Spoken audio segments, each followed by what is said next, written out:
Yesterday, China tested an intercontinental ballistic missile in the vast Pacific Ocean. Now, it sounds kind of scary, but Beijing let countries in the region know well in advance and used a dummy warhead. But despite being open and transparent, Western governments and media have kicked up a massive stink, calling the test destabilizing and unwelcome in what they describe as the ocean of peace. But that is really interesting, considering the United States of America routinely does the exact same tests in the Pacific Ocean and no one bats an eyelid. So why are Western media and governments so selectively outraged? And does the average Westerner know that the US conducted an ICBM test in the Pacific Ocean just weeks ago? To unpack all the alarmism, we'll be joined by today's special guest, Professor Warwick Powell from the Queensland University of Technology. I'm Andy Borham here in Shanghai. Let's get reporting.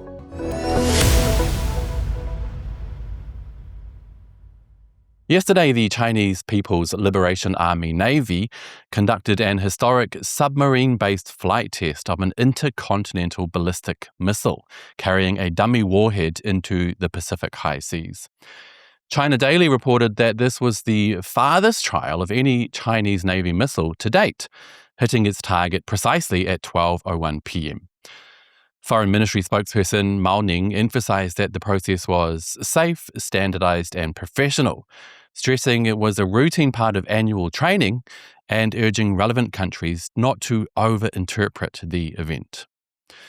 Despite China providing advance notice, the Australian government reacted with a formal protest.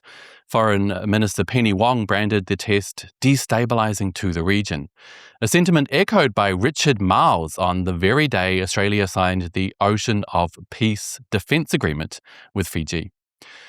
The Australian media has mirrored this government alarm, transforming a standard training exercise into a narrative of direct provocation. News outlets have amplified claims that China is lobbing missiles into the Pacific to intimidate smaller states, often featuring voices like Shadow Foreign Minister Ted O'Brien, who branded the test irresponsible and unwelcome. This sensationalist coverage frames the launch as a targeted insult to regional peace, with outlets like ABC News highlighting O'Brien's claim that China's actions provide a very clear contrast to Australia's peaceful intentions. As usual, Western media loves to create a stark, one-sided portrayal of a region under threat from an aggressive China.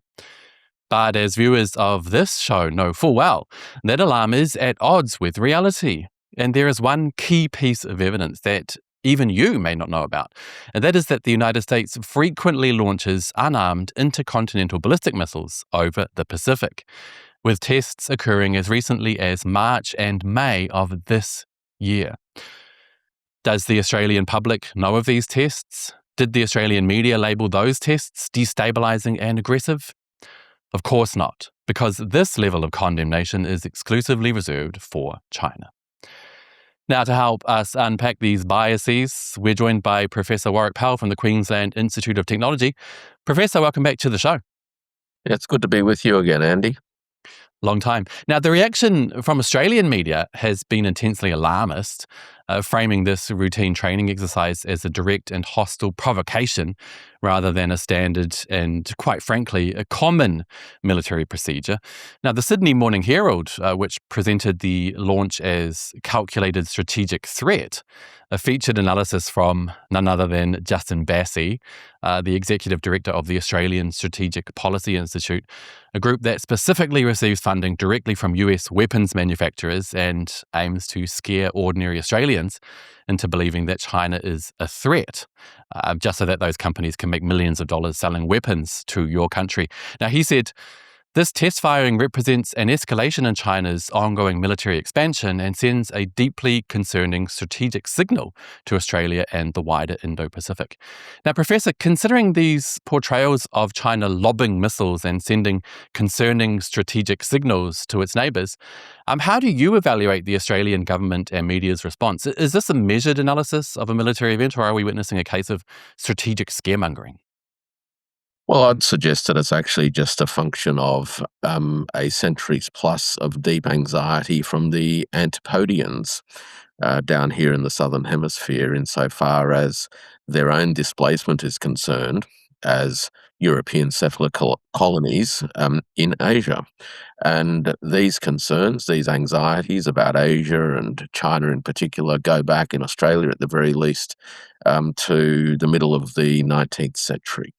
Um, it's shrill, it's confected, and of course it's hypocritical because the talk of the Pacific as somehow this domain of historic peace belies the fact that ever since the Second World War, the United States has actually treated the Pacific as what was called in the late 1940s America's Lake, and that the sub-imperial sheriffs, whether they're Australia or New Zealand, were tasked with keeping the southern Pacific island nations within the fold.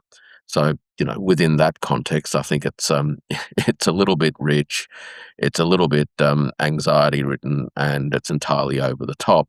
Let's not forget, as you said, that the United States actually undertakes these kinds of tests on a frequent basis and have been actually doing so for many decades. I mean, this is what major powers do.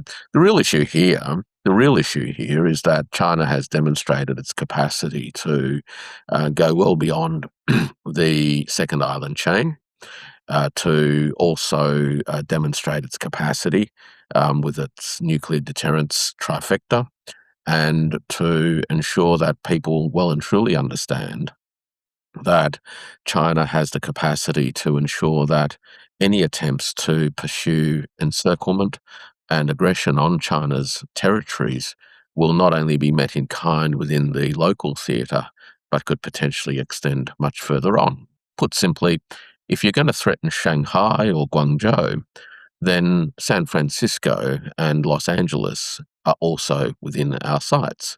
Now, the United States has had bases right through the Western Pacific now for 70 plus years. It sanctioned and embargoed the People's Republic of China until the late 1970s. This idea that the United States is somehow a benevolent purveyor of peace and all good things within the region is simply not true. Now, while Western outlets have fixated on a narrative of sudden escalation, of course, Chinese officials and media have framed the event in strictly procedural and defensive terms. Mao Ning, China's foreign ministry spokesperson, described the launch as a routine arrangement within an annual training program that was consistent with international law and customary international practice. She explicitly highlighted that the entire process was safe, standardized, and professional, and also urged Western nations not to read too much into it. But they most certainly have, including, I might add, Winston Peters, a foreign minister of New Zealand, who condemned China's test, calling it deeply concerning, unwelcome, and inconsistent with regional stability. He explicitly called the Pacific an ocean of peace and stated that New Zealand and its Pacific neighbours had no interest in China using the South Pacific as a testing site for missile capability. Now, that's really interesting because, like you mentioned, the US routinely performs the same tests in the Pacific Ocean. In fact, the US does the same tests, as you said, multiple times every year, including May 2026, and March 3 and 4 of 2026. So do you recall ever seeing the same kind of alarmism and scaremongering in the Australian media around those tests events? Well, of course not. And in fact, the only time these sorts of things get reported is, with a little bit of fanfare about, how Australia's great Western protector is demonstrating capability and strength. So, so look, all of this is a little bit hard to take seriously, to be honest with you. Mm. The thing to be concerned about is that the Western media in particular seems to be quite intent on, as they have done for a number of years now, whipping up all sorts of fears within the region, and the governments are playing along with it. Of course, it plays to not only some domestic audiences, but importantly, it plays to the need for sub-imperial powers like Australia and New Zealand to demonstrate to those in Washington that they are, doing the right thing. None of this is helpful for regional peace and stability, actually. But it's important to understand the wider backdrop.